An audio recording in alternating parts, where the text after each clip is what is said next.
Mwongozo wa kujifunza Biblia, hii ikiwa ni Aprili 23, siku ya Alhamis.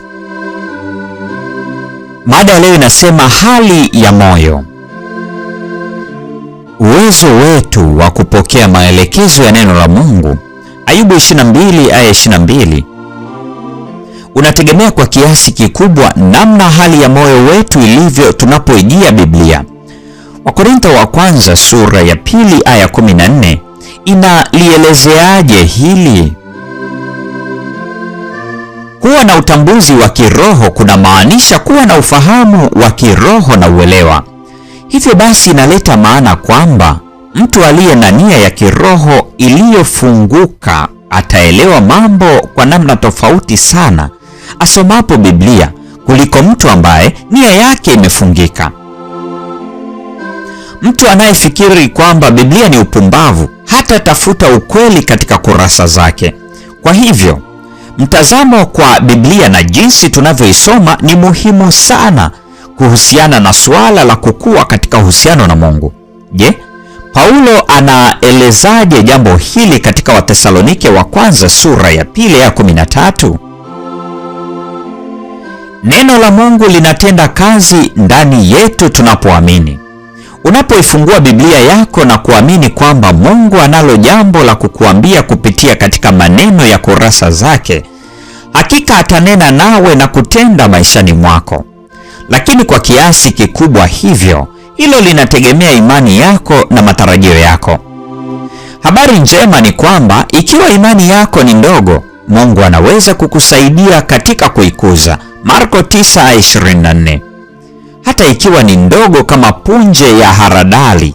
Luka 17 aya 6. Moja ya makusudi makuu ya Biblia ni kunena ukweli maishani mwetu kuhusu hali ya uhusiano wetu na Mungu na jinsi ya kuuimarisha. Kama moyo wako uko wazi kwa Roho Mtakatifu unapolikabili neno kwa unyenyekevu, daima utatoka ukiwa umebadilishwa.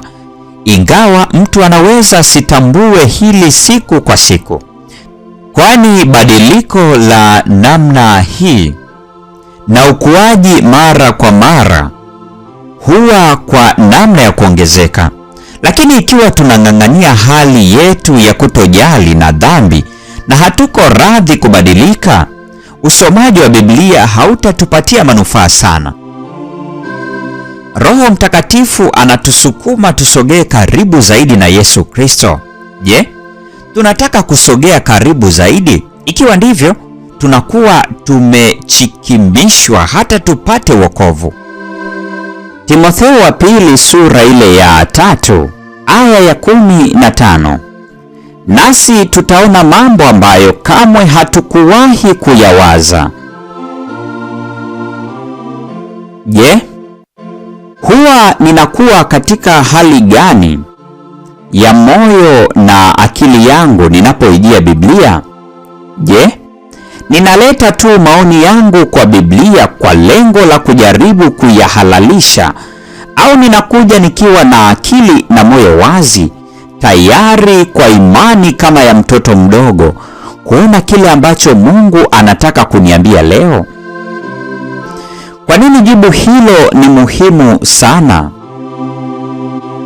Hii ni siku ya Alhamis, Aprili 23, mada ikisema hali ya moyo. Na huo ndio mwisho wa tafakari ya mada hii siku ya leo.